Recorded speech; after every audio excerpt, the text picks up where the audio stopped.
Halo jemaat terkasih, apa kabar hari ini? Kembali lagi berjumpa dengan saya di Ngopi Bareng GKI-MY, ngobrol untuk pertumbuhan iman bareng GKI Maulana Yusuf. Seperti yang kita ketahui, sejak tanggal 22 Maret yang lalu sampai tanggal 26 April kemarin, kita mengadakan ibadah online. Barangkali buat Bapak, Ibu, dan Saudara beribadah di rumah sekarang sudah menjadi sesuatu yang biasa. Kita terbiasa untuk melakukan ibadah tersebut.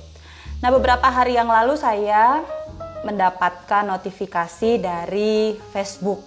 Rupanya ada seorang pemuda yang mengirimkan saya tulisan yang sangat baik, di mana dia mengkritisi tentang ibadah online yang selama ini mungkin bukan hanya GKI saja yang melakukan, tetapi gereja-gereja lain di Indonesia melakukan ibadah online. Nah, dalam ngopi bareng hari ini, saya mau ajak pemuda ini untuk ngobrol-ngobrol bareng dengan kita semua. Oke, tanpa berpanjang-panjang, yuk kita kenalan dengan pemuda ini. Hai. Halo Bu Esther, halo semuanya, selamat sore. Boleh perkenalkan diri? Perkenalkan saya Fandi Krismawan dan sekarang saya berada di Jakarta. Saya juga jemaat GKI. Iya, Fandi, thank you ya buat tulisannya di Facebook. Ini jadi bikin saya Sama-sama. Pengen ngobrol langsung, karena kalau komen-komenan di Facebook kan terbatas ya. Nah, yang pengen saya tahu nih, apa sih sebenarnya yang jadi kegelisahan Fandi sehingga Fandi menulis tulisan yang sangat bagus banget itu? Boleh nggak cerita?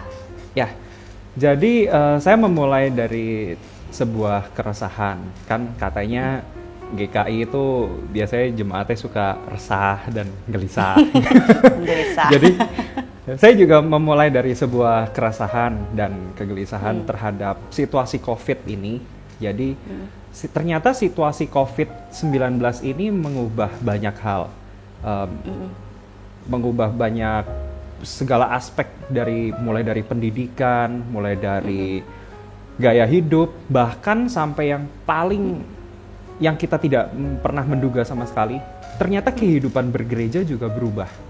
Nah, saya melihat bahwa salah satu alternatif yang diberikan oleh GKI sebagai gereja tradisional dengan memberikan ibadah online adalah sebuah alternatif yang sangat baik, sangat-sangat baik untuk saat ini, untuk masa saat ini.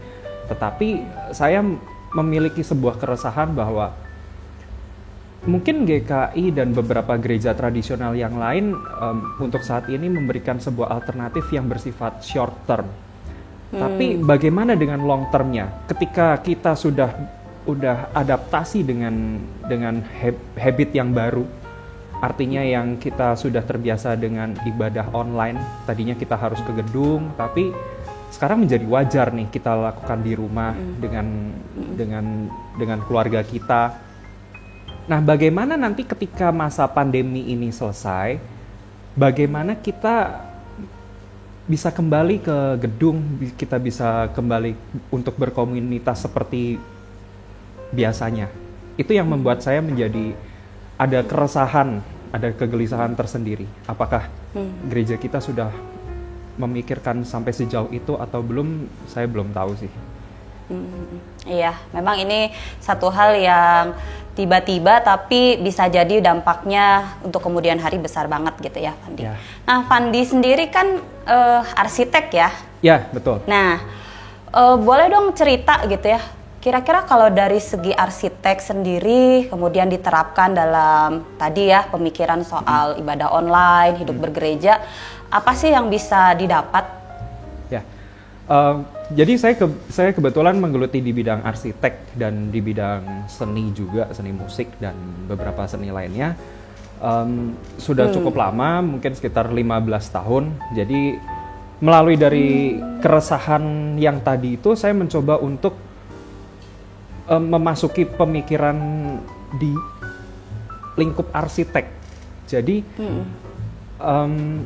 saya mencoba untuk menjelaskan kepada Bapak Ibu juga mungkin beberapa yang mungkin nggak tahu arsitektur, ya taunya mungkin sekedar merancang bangunan, merancang rumah gitu. Ya itu betul.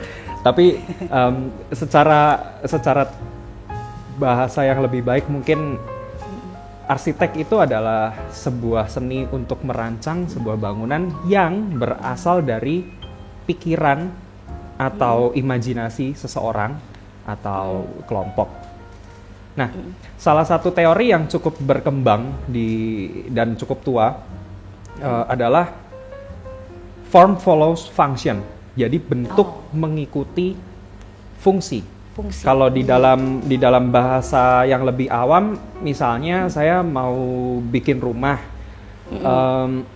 saya kira-kira butuh kamar itu 3, saya butuh WC-nya 2, dapurnya 1, ruang keluarga, ruang tamu dan sebagainya. Jadi si arsitek sendiri itu punya acuan dalam mendesain berdasarkan kebutuhan fungsi. Ya ilustrasi yang lebih sederhana lagi, misalnya saya butuh 5 bakso, maka ruang yang saya butuhkan hanya 1 mangkok kecil. Tapi ketika kebutuhan saya adalah 100 bakso, maka ruang yang saya butuhkan lebih besar lagi dari 1 mangkok, melainkan 1 ember besar. Jadi form follows function adalah ketika sebuah bentuk terwujud dengan tujuan memenuhi suatu fungsi. Nah, form follow function ini mempengaruhi banyak sekali arsitek di masa lampau hingga masa kini juga tentunya.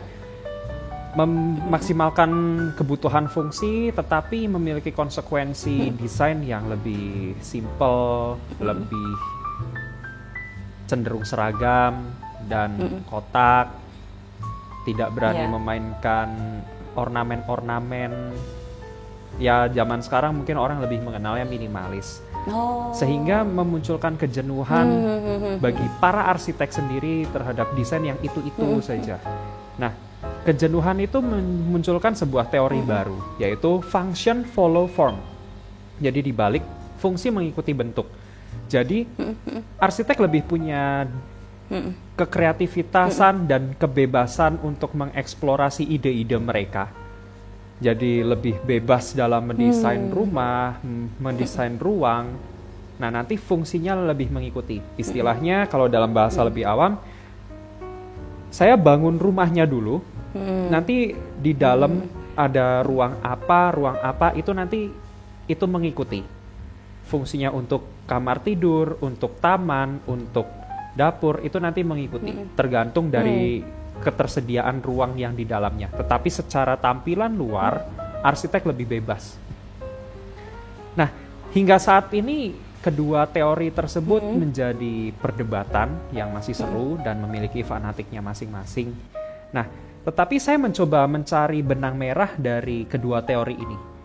Ternyata kedua teori ini dari sisi arsitek itu sama-sama mengusahakan, sama-sama berusaha menciptakan ruang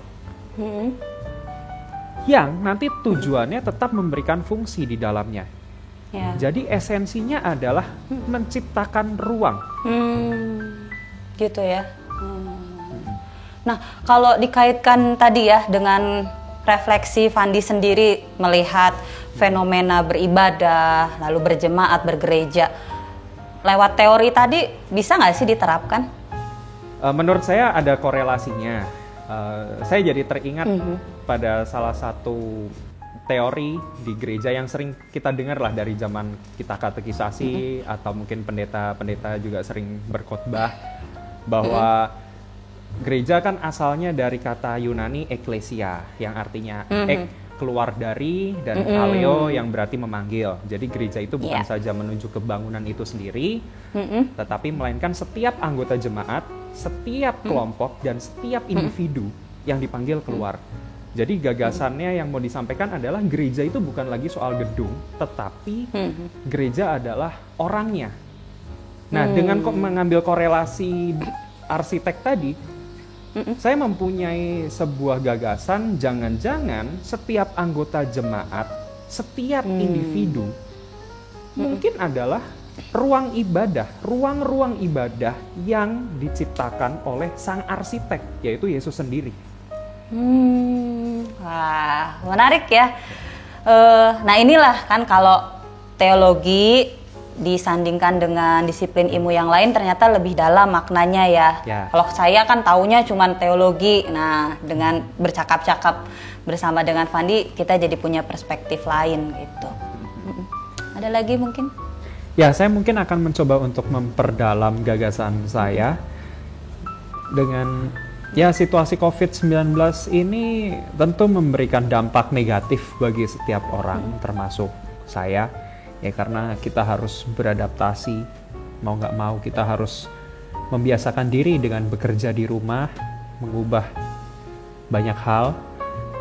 Tetapi saya mencoba untuk menggumuli apa sih dampak positif yang dihasilkan dari COVID-19, dan saya percaya bahwa COVID-19 memiliki dampak positif asal kita dapat mengolahnya dengan tepat. Nah, untuk dapat kita mengolah dengan tepat, saya mencoba untuk memulai perenungan saya dengan sebuah pertanyaan.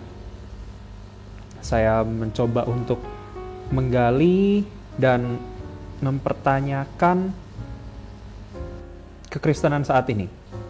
Mungkin akan timbul kekhawatiran bahwa jangan-jangan nanti kekristenan akan menjadi lemah dengan adanya COVID, gedung gereja kosong. Betul. Ya, dan gak ada lagi aktivitas ya di gereja. Tidak ada aktivitas dan tidak ada program dan sebagainya. Tetapi saya mungkin akan mencoba memulai dengan sebuah pertanyaan. Oke, gedung gereja mungkin kosong, tetapi apakah ruang ibadah itu sendiri juga kosong? Itu yang menjadi menarik. Kalau misalkan setiap dari kita adalah ruang ibadah,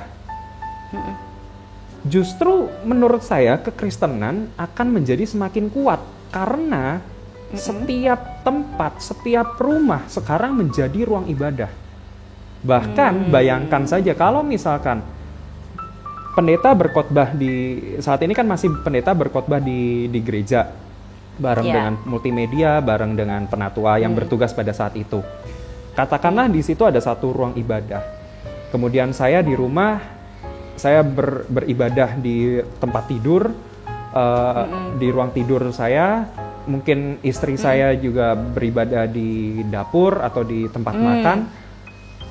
Dan berbagai macam yang lainnya, berapa banyak ruang ibadah yang tercipta pada hari itu. Jadi contoh yang paling ekstrim mungkin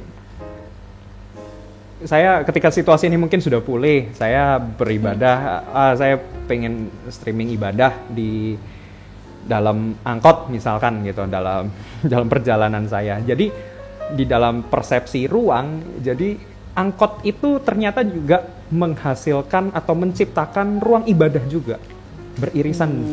Ruang itu menjadi beririsan.